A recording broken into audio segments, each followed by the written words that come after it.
gusto, Ricardo. Hay que hablar de muchas cosas.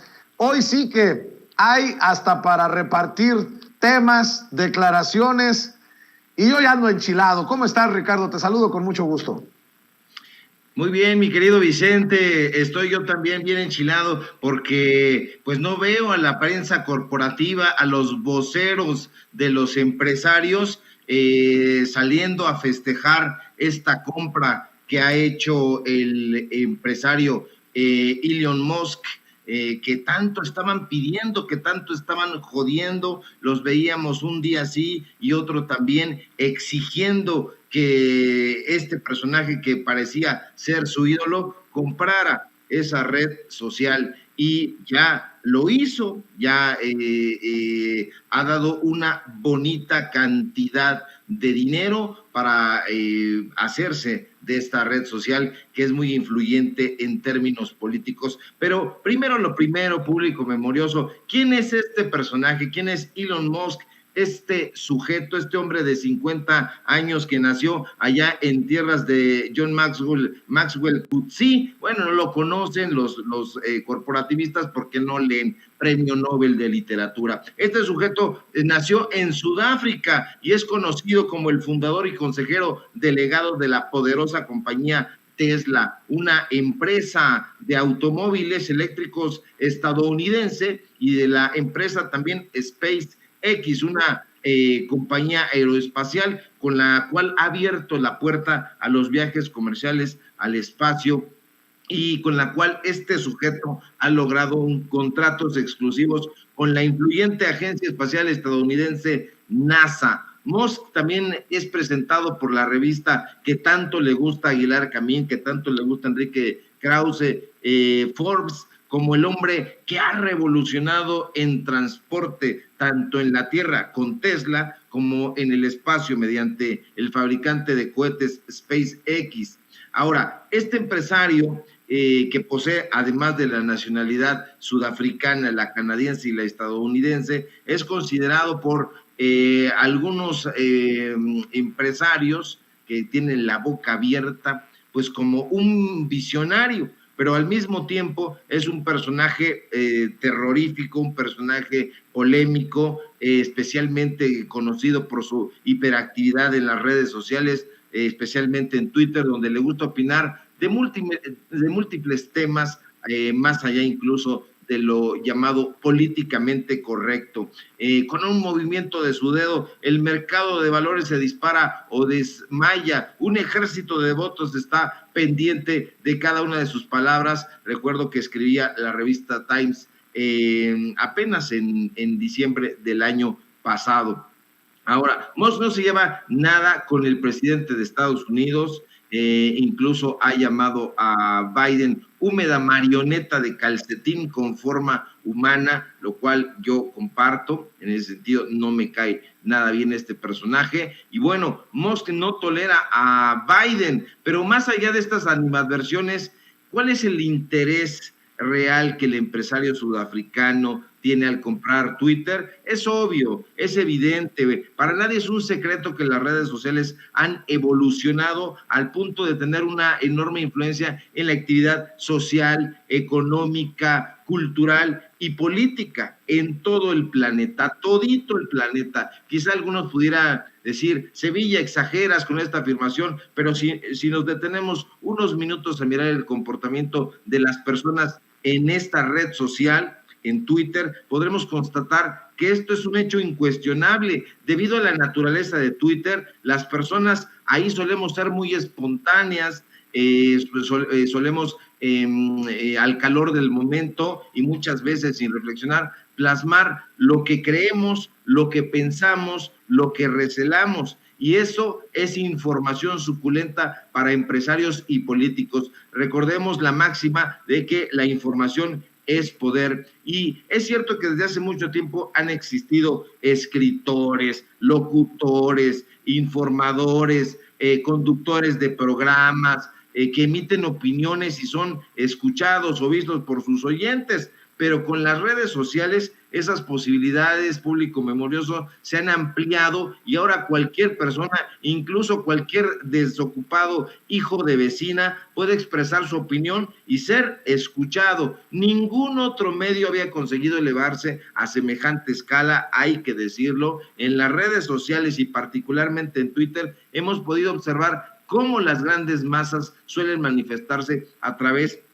de esos medios y logran volverse lo que se denomina virales o trending topic, términos que se han vuelto muy populares en esto que ahora se conoce como la era digital. Ahora, en los últimos años hemos observado cómo las redes sociales se han vuelto protagonistas, desde temas del mundo del espectáculo hasta tópicos de carácter político o social. Aquí lo hemos visto, aquí lo hemos padecido, aquí lo hemos reportado en Sin Censura, todos los excesos que se han cometido en Twitter. Las empresas, los políticos y los grandes líderes han notado precisamente el poder que tiene esta red social dentro de la sociedad y han entendido que necesitan presencia en ella para llegar cada vez más a sus seguidores y lograr acercarse a ellos, a ellas. Y debido a eso es que vemos que hoy en día las empresas, tanto las más pequeñitas hasta las multinacionales, tienen presencia en esta red social. Las figuras públicas, desde faranduleros en contra del Tren Maya, desde políticos falsos morenistas y emesistas, periodistas chayoteros y libres, y desde luego grandes empresarios han decidido comunicarse a través de esta red social porque hay una comunicación muy directa. Si no, hay que preguntarle a Salinas Pliego, que ya ves cómo está duro y dale en esta red social. Ahora, no hay que perder de vista que Twitter suele ser utilizado como medio de escucha para saber qué está diciendo la gente, cuál es su comportamiento, para saber qué opinan de un gobierno, para detectar si se encuentran en una crisis de reputación o si la gente los quiere. Twitter es la red hoy por hoy donde la información política tiene mayor impacto y relevancia.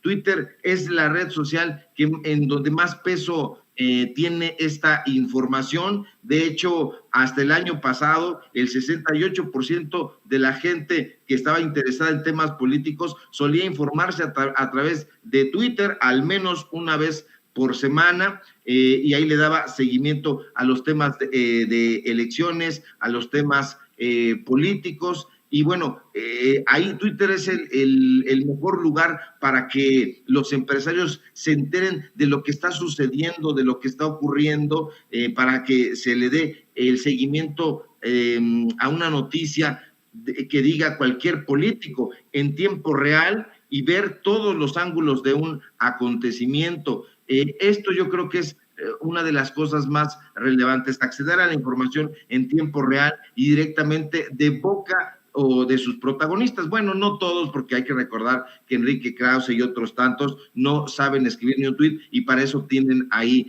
a sus secretarios. Pero bueno, esto es sumamente valorado por los empresarios y eso lo sabe perfectamente Elon Musk y debido a ello ha decidido adquirir Twitter, que es como decía el gran Jean Baudrillard, acá se los enseño, porque luego los pasguatos de la derecha no saben de lo que estamos hablando, pero estas cosas se llaman libros y se leen, se entienden, se comprenden y se dan a conocer. Y bueno, es justamente esto, el título de este libro, es una estrategia fatal, una perversa sin razón, que es, por cierto, como decía este pensador, el principio de todos los males. Entonces, que no nos den gato por liebre, querido Vicente, y por eso uno está enchilado, desconcertado, porque no ve a la derecha festejando eso. Ya vimos a Sergio Sarmiento que está lloriqueando y en algún momento estaba pidiendo que a Twitter lo adquirieran esta clase de personajes. Pues ahí está, el sueño se les ha hecho realidad y ahora parece que va a ser una pesadilla. Y va a ser una pesadilla porque lo que ha anunciado, entre otras cosas, Elon Musk, es que le va a dar en la torre a los bots. Pero bueno, no habrá que creerle mucho. A lo mejor le da en la torre a los bots de estos personajes pedorros, pero seguramente va a atizar otros bots para impulsar las campañas que a él le conviene. Entonces, cuidado, público memorioso, porque aquí hay gato encerrado. Así es. Oye, Ricardo, y esta sí te la voy a poner de pechito, así nada más, para que le pongas el pecho y metas gol. ¿Cómo ves, hablando de Twitter, lo que publica en Twitter el gran Enrique Krause, el gran intelectual Enrique Krause? Yo entiendo que la palmera de Reforma haya sido un emblema por tantos años, pero de ahí a esto me parece ridículo, con mucho respeto lo digo, que el lugar de la palmera de Reforma lo ocupe el vacío. El dolor por haberla dejado morir es el mejor homenaje. Y ya en la oposición, siguiendo la línea de Enrique Krause, dicen, si no pueden con una palmera, menos pueden gobernar. Ya, por favor, déjense de estupideces, Ricardo, por favor, ayúdame.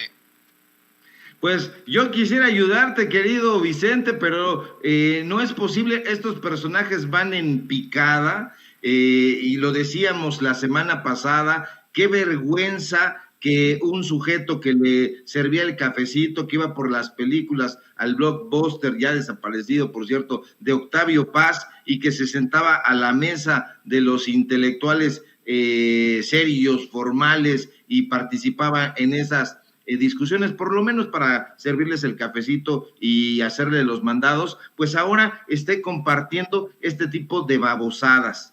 Enrique Krause, ya lo hemos dicho, no es historiador, entonces no nos debe sorprender que esté tuiteando este tipo, dictando este tipo de cosas a su community manager. Se ha sentido poeta, se ha sentido historiador, se ha sentido analista de los hechos históricos de este país. No lo es, ya sabemos que es un ingeniero en fake news, pues que es el dueño vitalicio de una revista que nadie lee, y está ahí tratando de subirse a los temas. Yo me imagino que todas las mañanas, en lugar de ver y leer los periódicos, de consultarlos, está viendo cuál es la tendencia del momento para decir, a esta me subo. Y como se hizo tendencia la palmera, dijo, pues le voy a entrar.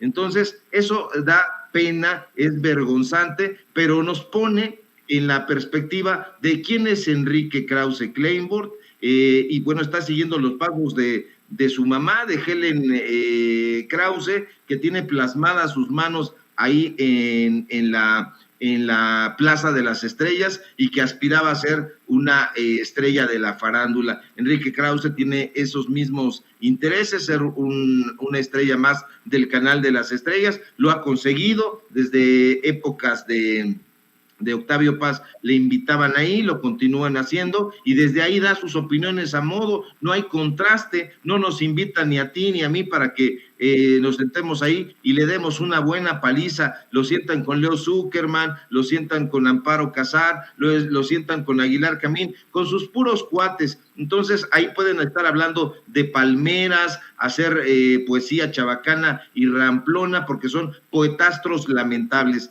Pero pues bueno, ya no tiene ningún interés. Yo creo que ni siquiera ya para los políticos que ya no han decidido, yo ya lo veo así, dejado de alquilar sus servicios. Ahora otros fantoches han pasado a ser los empleados de los grandes corporativos. Ahora ya en sustitución de Krause está Chumel Torres, en sustitución de Héctor Aguilar Camín está Víctor Trujillo, y bueno, pues como ven que no les rinde frutos el análisis serio, pues entonces están haciendo payasadas, porque la payasada y la fantochería en este momento vende, y vende muy bien. Querido Ricardo Sevilla, como siempre, es un placer saludarte, escuchar tus comentarios, tus opiniones sin censura. ¿Por qué no cerramos con la invitación de todos los días para que la amable audiencia, la audiencia diferente e inteligente de Sin Censura, también vaya y apoye esos esfuerzos que realizas en otras trincheras? Claro que sí, querido Vicente, público memorioso. Síganme en Twitter, @Sevilla Crítico, en Facebook, Ricardo Sevilla, así nada más. Síganme en mi canal, Los Datos Duros MX, así lo encuentran. Hoy tenemos programa en punto de las 8:30. Nos acompaña el director de la Fonoteca, Pavel Granados. Entonces vamos a estar platicando sobre lo que están haciendo ahí en la Fonoteca, y bueno, vamos a tener una serie de invitados así. No se pierdan mañana, miércoles, la investigación especial aquí en Sin Censura, porque va a estar buena. Traemos videos, traemos testimonios de casos que ya le vamos a platicar y que tienen que ver con la violencia hacia las mujeres. Un fuerte abrazo, querido Vicente, público memorioso, y a todos y a todas allá en producción. Gracias al querido Ricardo Sevilla, al maestro Ricardo Sevilla, hablando con nosotros sin censura.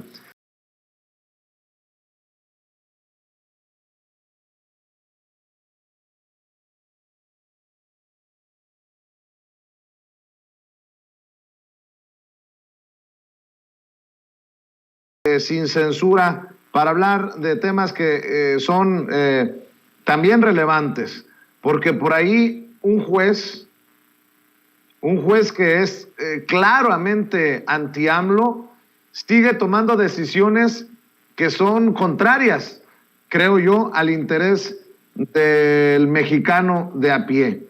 Déjeme saludar al jurista y constitucionalista, al doctor Isaac de Paz González, que ya llegó para hablar sin censura. ¿Cómo le va, doctor? Muy buenas tardes. Muy buena tarde a ti y a toda la audiencia, Vicente, y al excelente equipo de Sin Censura. ¿Qué tal? Pues aquí viendo cómo el juez Gómez Fierro nuevamente deja la víbora chillando y para mal, porque toma decisiones a favor de las empresas y contrarias a la Cuarta Transformación. Ahora el juez Gómez Fierro deja sin efecto la resolución de la Comisión Reguladora de Energía, la CRE, y deja operar a la empresa Iberdrola, deja vigente el permiso en Nuevo León. Ya se le había dado con la puerta en las narices a Iberdrola, y ahora este juez sale a respaldar a la empresa, este juez que ya es conocido por sus decisiones anti-AMLO, doctor. ¿Cómo ves?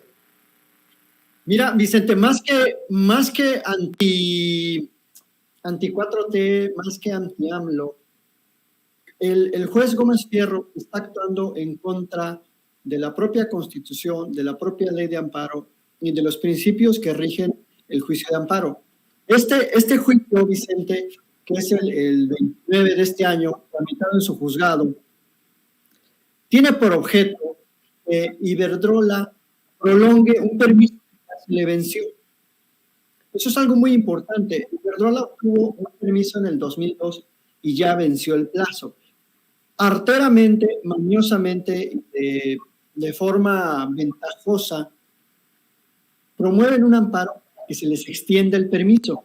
Aquí es el gran error que nuevamente comete el juez Gómez Fierro. El juicio de amparo no es un instrumento para proteger, los presuntos derechos o las expectativas que tenemos las personas de obtener otros derechos. El juicio de amparo protege los derechos humanos.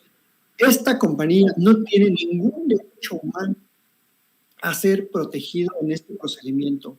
Una cosa es que tenga derecho a que la comisión pueda escuchar su planteamiento y posiblemente renovarle su contrato, pero esa es otra cosa muy distinta. Simplemente el contrato ya venció y la decisión que he leído consta de 9 páginas, la decisión en que suspende esta negativa de la Comisión Reguladora de Energía y que Iberdrola le impugna. La decisión del juez Gómez Fierro se aparta de los principios más elementales del juicio de amparo, que es que exista un derecho humano que eminentemente pueda ser violado para que ese acto sea suspendido. Entonces, lo que quiero decir es que el público también lo comprenda. No es que Iberdrola no tenga derechos, es que no existe ninguna obligación de las autoridades a renovar contratos. ni a renovar licencias. Son actos administrativos, porque incurriríamos en el absurdo entonces de que todos los contratos, licencias o concesiones durarán lo que quiera el concesionario. Pudieran durar, no sé, un año, 200. Entonces, estaría como sujeto a la discrecionalidad de quien presta ese servicio. Y eso sería muy absurdo, porque entonces el Estado sería una categoría como marginal, como el Estado no contaría nada y el Estado tendría que estar obligado a hacer contratos con quien, hasta conmigo, contigo, con el público. Y todos tendríamos derecho a decir, yo también tengo derecho a que se me renove o se me dé un contrato de autoabastecimiento. ¿Por qué? Nada más porque quiero, porque es mi derecho. Entonces, es una absoluta falacia. Es una decisión muy desafortunada nuevamente de Gómez Fierro. Yo el año pasado lo dije cuando suspendió con efectos generales la ley de la industria eléctrica, que era un error garrafal del juez. No sé si malintencionado. Se ve, creo que hay una intención notable de ir en contra del interés público, que protege, todas las leyes protegen un interés público, un objeto, que es en este caso la prestación del servicio público de energía. No estamos hablando de un país en el que la energía sea de servicio privado. Entonces creo que está muy confundido el juez y las empresas están encontrando ahí un caminito para tratar de retrasar esta transición y esta recuperación del dominio que tiene que tener la Comisión Federal de Electricidad para mejorar el servicio público. El servicio público no operamos bajo un esquema de servicio privado. Así que muy lamentable, muy tergiversada nuevamente su decisión. Se la van a revocar, ahorita es provisional, pero creo que nuevamente se la van a revocar en el tribunal colegiado, como ya lo sucedió el año pasado con las otras decisiones. Y en otros temas que creo que son muy importantes porque podrían sentar un precedente para el 2024, le toca al Tribunal Electoral del Poder Judicial de la Federación analizar,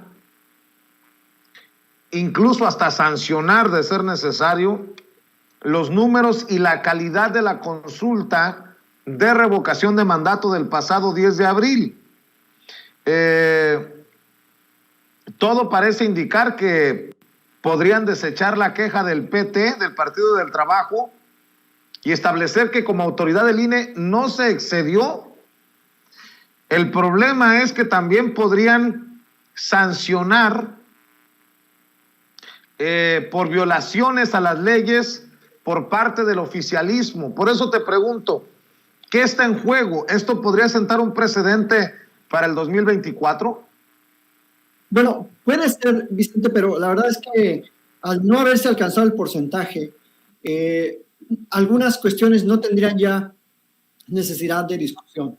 Y por otro lado, es verdad que el tribunal puede reiterar algunas consideraciones del INE sobre el presunto exceso de participación de algunos funcionarios o funcionarias de la administración de la 4T a favor de la promoción de la consulta. Pero estamos hablando de conceptos muy ambiguos como qué es propaganda, como qué es una participación o qué es una contratación efectiva de propaganda.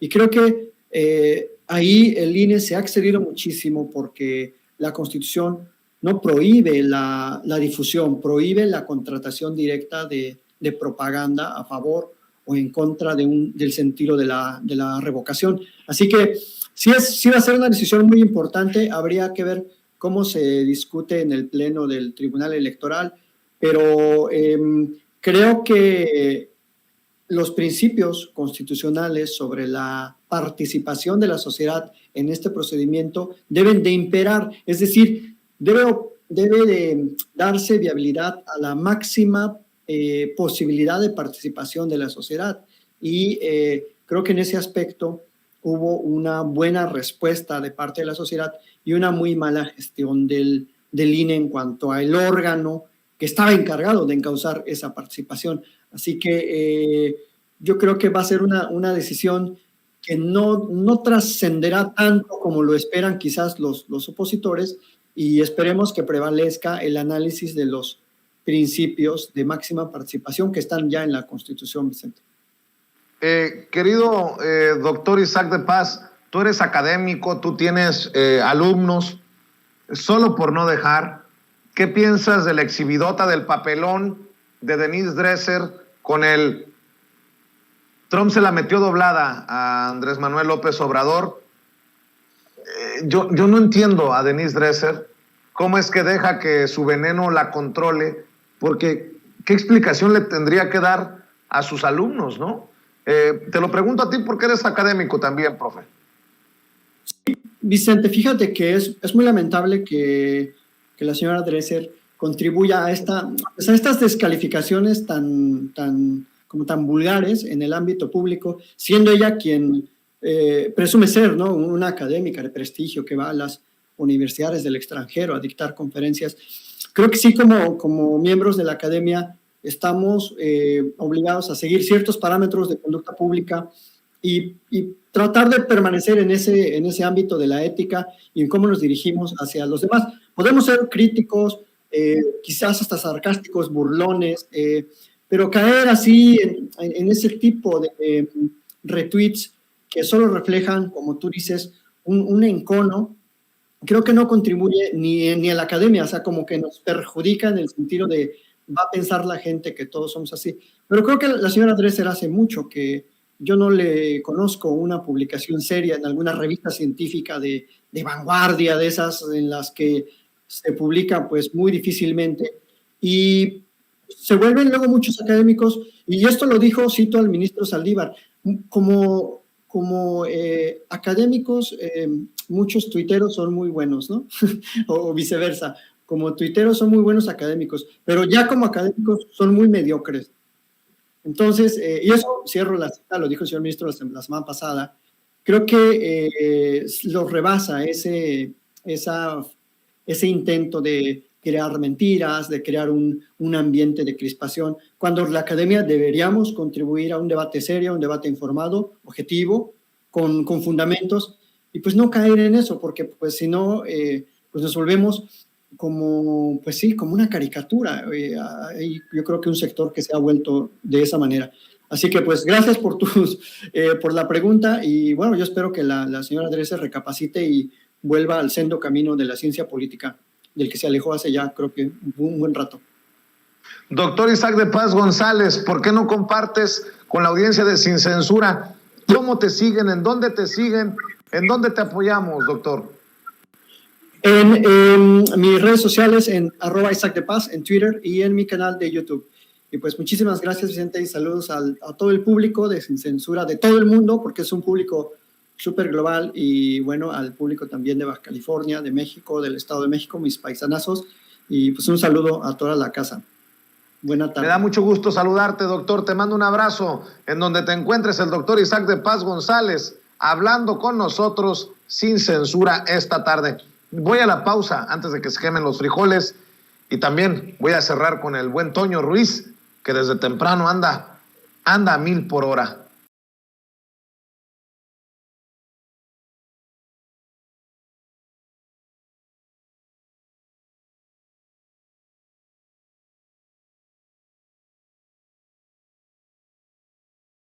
Déjeme saludar para hablar de este y otros temas a Jorge Gómez Naredo, coordinador del periódico Regeneración, analista político, colaborador de la revista Polemón y miembro de esta familia Sin Censura. Querido Jorge, te saludo con mucho gusto. ¿Cómo estás?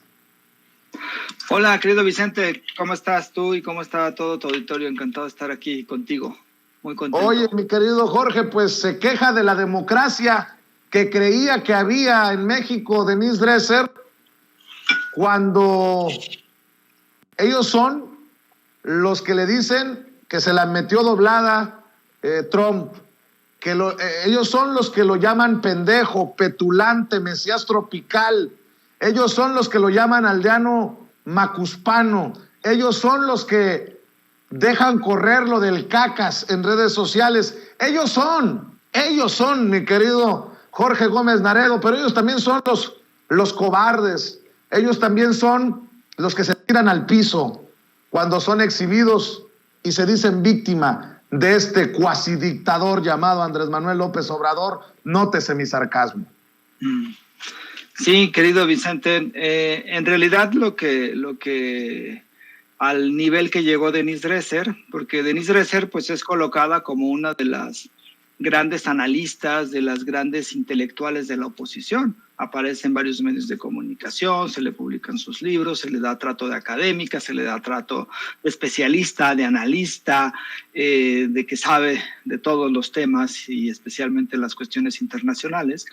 Y pues con esta imagen que tiene, con este, digamos, halo que le han formado sus propias, los lugares en donde labora y los lugares en los medios de comunicación donde participa, pues su análisis de la relación entre México y Estados Unidos se resume en que Trump se la metió doblada a Andrés Manuel, ¿no? O sea, con un lenguaje verdaderamente carente de toda ética, y sí haciendo referencia a una expresión de Paco Ignacio Taibo, pero en un contexto completamente distinto, y ella como también crítica de esa declaración de Paco Ignacio Taibo, pero además con un conjunto de mentiras, porque el tuit todo es mentira, como hoy lo señaló Andrés Manuel, ¿no? Trump exigió y AMLO entregó, ¿no? Trump amenazó y AMLO cedió. Trump demandó militares fronteras y AMLO cumplió. Trump impuso condiciones y AMLO cedió soberanía. Si uno analiza un poco el discurso de Trump y a la gente a la cual va dirigida estas bases y en este momento preciso, pues sabemos que es una cuestión electoral donde él está tratando de levantar su imagen, tratando de consolidar una posible candidatura a la presidencia en un momento posterior, también donde está tratando las próximas elecciones del partido, apoyando al Partido Republicano. Entonces lo que tenemos que es un discurso dirigido hacia un sector donde sí utiliza esta parte y en contraste con lo que está sucediendo en Estados Unidos. Así siempre ha actuado Trump. Es una persona pendenciera, es una persona que insulta, es una persona que amenaza, es una persona que miente muchísimo, y pues por supuesto que estas declaraciones se deben ver en ese contexto. Ahora, lo que ayer Andrés Manuel respondió a lo de Trump pues fue muy claro. O sea, si ustedes quieren que México y que yo participemos en las elecciones, en los procesos electorales, pues díganos, ¿no? Para pues sí, pedir el voto en contra o a favor de algún candidato. Yo creo que esa respuesta fue una respuesta muy contundente que hizo ayer. Y bueno, pues el análisis que tienen Denise Dresser, que es como la gran intelectual de la oposición, pues es verdaderamente patético, y recurrir a este tipo de insultos que en realidad no abonan a nada al discurso, digamos, a la opinión y al debate que se está realizando. Pero no solamente eso, porque más allá de esto, que fue una exhibida completa que le dio Andrés Manuel hoy a Denise Dresser y que la dejó nuevamente, pues como lo que es, ¿no? Como una persona a la cual le gana el odio y que pues hay muy poca falta de análisis.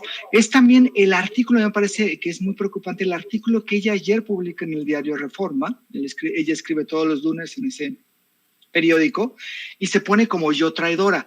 Y si tú, bueno, todos sabemos que ellos, la oposición, la Denise Dresser, en fin, todos dicen que Andrés Manuel insulta, incluso en este tuit en contra de, como respuesta a Genaro Villamil, dice que AMLO tiene como el privilegio solamente de insultar a la población, y que de parte de Andrés Manuel y de que los López Obradoristas está este lenguaje violento, este lenguaje de agresión y todo. Pero en este artículo que ella escribe, se victimiza, se pone ella como el centro del debate público, después se victimiza, pero además asocia palabras que no tienen ninguna relación con lo que significa ni Andrés Manuel ni el López Obradorismo. Si uno lee, por ejemplo, el artículo, se llama Yo traidora, dice: envíenme al paredón, quémenme en la hoguera, córtenme la cabeza. Confieso que soy traidor a la patria. Nadie de López Obradorista, ni de Morena, ni de las personas que simpatizan con Andrés Manuel está diciendo que van a enviar al paredón a los que votaron en contra de la reforma eléctrica o a los que están en contra del gobierno. Nadie les dice que les van a quemar en la hoguera. En realidad, los que dicen que les van a quemar en la hoguera son sus amigos, ¿no? Como Martín Moreno. Nadie les dice que le van a cortar la cabeza. O sea, imagínense, está poniendo un lenguaje completamente agresivo y violento en supuestas acciones que evidentemente el López Obradorismo no hace. Después dice, colóquenme las cadenas porque creo en el Estado robusto y intervencionista. ¿Quién está mandando a encarcelar a opositores en este gobierno? Por supuesto que eso es completamente mentira. Después dice ella, enciérrenme tras las rejas porque me preocupa la devastación ambiental. ¿Acaso hay alguna persona que por estar en contra del gobierno de Andrés Manuel esté encarcelado? No hay ninguna persona, y ella está tratando de poner este tipo de elementos de acción violentos como si los realizara el gobierno de Andrés Manuel, ¿no? Apedréenme en la plaza pública. ¿Cuándo se le ha violentado a un opositor en este gobierno? Por supuesto que eso es completamente mentira. Después dice, arránquenme las uñas de los dedos cada vez que intente evidenciar el muro de secretismo creado por la militarización. ¿Cuándo se le ha hecho eso a un opositor en el gobierno de Andrés Manuel? Y después pone, colóquenme en una pira. ¿Cuándo? O sea, es absolutamente absurdo lo que menciona ella, ¿sí? Jorge, lo que pasa es que en la oposición creen que, por ejemplo, llamarles traidores a la patria es un insulto. No, es un señalamiento claro, no es un escupitajo, no es una mentada de madre. Llamarlos traidores a la patria es por algo. Cuando se sienten exhibidos, cuando el presidente les contesta, para ellos es una ofensa, para ellos es un ataque a la libertad de expresión. Cuando el presidente pregunta de dónde vienen los dineros con los que Carlos Loret de Mola compra sus propiedades, lo consideran un abuso desde el poder. Es que la oposición en sus conceptos está muy torcida. A eso voy, mi querido Jorge Gómez Naredo. Sí, por supuesto, pero ellos colocan un lenguaje muy violento en ¿cómo se llama? En las palabras, como si en realidad Andrés Manuel lo realizara. Pero en realidad lo que ha hecho es lo que bien señalas. O sea, lo único que ha hecho este gobierno es responder a los insultos, a las agresiones, a las mentiras sistemáticas que medios de comunicación y estos, digamos, analistas dicen todos los días. Es decir, que ellos mientan, eso está bien, pero que Andrés Manuel les diga, oigan, señores, están mintiendo, ¿cómo es posible? Nos está agrediendo, nos está quemando, nos está mandando al paredón. Es decir, hay una victimización de parte de estos opositores y entonces le colocan adjetivos completamente violentos a un gobierno que lo único que ha establecido y lo único que ha señalado es que ha abonado al debate y me parece a la libertad de expresión. A nadie se le ha coartado la libertad de expresión y a nadie se le ha impedido decir cualquier cosa. Tan es así que, por ejemplo, Martín Moreno pidió que a los morenistas se le quemaran en el Zócalo y nadie le dijo vamos a meterlo a la cárcel, vamos a hacerle una demanda, absolutamente nada. Y claro que hay derecho desde el gobierno, desde Morena, que se les señale como traidores a la patria, porque esos son traidores a la patria. Votaron en contra de una reforma que buscaba la soberanía, han votado en contra de los mexicanos, y además son corruptos, porque sus votos no necesariamente son porque respeten una especie de modelo económico, sus votos son porque llegan un montón de dinero y porque tienen un montón de intereses en eso, ¿no? Entonces me parece que es una victimización que hacen los de la oposición, colocan adjetivos y, digamos, acciones que jamás el gobierno de Andrés Manuel realizaría, ni siquiera los seguidores de Andrés Manuel, y entonces ellos ahora son como unas blancas palomitas y se ponen como si fueran los grandes héroes de la libertad, porque la señora en el artículo dice, yo soy traidora, y si quieren pegarme, y si quieren apedrearme, no importa, yo lo voy a seguir haciendo. Eso, por supuesto, que no lo diría en un gobierno autoritario, porque ni siquiera ella podría criticar un gobierno autoritario, aunque creo que en un gobierno autoritario ella estaría del lado de los autoritarios. Oye, Jorge, ¿y qué me dices de esta corresponsal? Yo creo que no violó reglas no establecidas al mencionarla con nombre y apellido, Dalila Escobar, quien asegura que básicamente Andrés Manuel López Obrador en sus giras va a todo menos a lo importante, que en Sonora solo va a los estadios de béisbol. Y me llama mucho la atención el planteamiento de la corresponsal, porque es falso. Y hasta el presidente le pone un alto. En Sonora el presidente se ha reunido con yaquis, con seris, con las comunidades indígenas, ha venido a muchas cosas que no tienen que ver necesariamente con el béisbol, pero la forma de plantearle las cosas al presidente nos deja claridad de lo que buscan los corresponsales, los colegas. Déjame rescatar esta situación que ocurrió en la mañanera y me das tu opinión, porque es básicamente lo que ocurre en los medios tradicionales cuando hacen sus análisis, cuando hacen sus reportes. Vea y escuche. Hay muchos estados, pero también, por ejemplo, en el caso de Sonora, han insistido en poder reunirse con usted. Si bien es cierto que pudieran ser en algunos momentos atendidos por la Secretaría de Gobernación y la Subsecretaría de Derechos Humanos, lo que ellas dicen es, y lo que usted planteaba con otros grupos, temas ambientalistas, demás, del contacto directo, de qué tiene que aprenderle el Estado a estas mujeres que ellas mismas han tenido que salir a buscar a sus hijos y los han encontrado, hijos, hijas, si usted les daría en algún momento audiencia, porque cuando va a Sonora a veces, bueno, pues lo vemos también pues atendiendo asuntos de béisbol, que es un asunto que usted menciona que es atender las causas para los jóvenes, no voy a eso, pero nada también más, o sea, ya ahí sí te pasaste. No, pero o sea, no. No, pero me refiero a que si en algún momento usted le pudiera dar una atención, una audiencia a las madres buscadoras cuando va a Sonora, al menos. Sí, pero voy a Sonora, a los pueblos yaquis, voy a Yécora, ¿sí?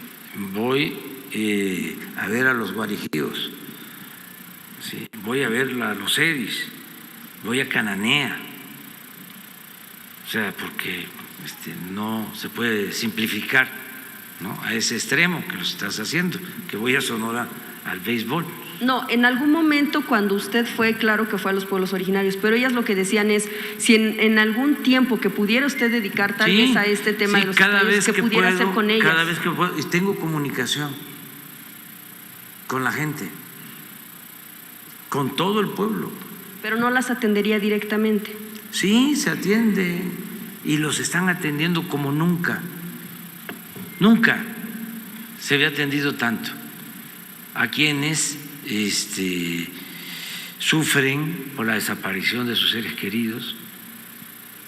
Creo que esto también es parte de la valía de la mañanera, mi querido Jorge Gómez Naredo.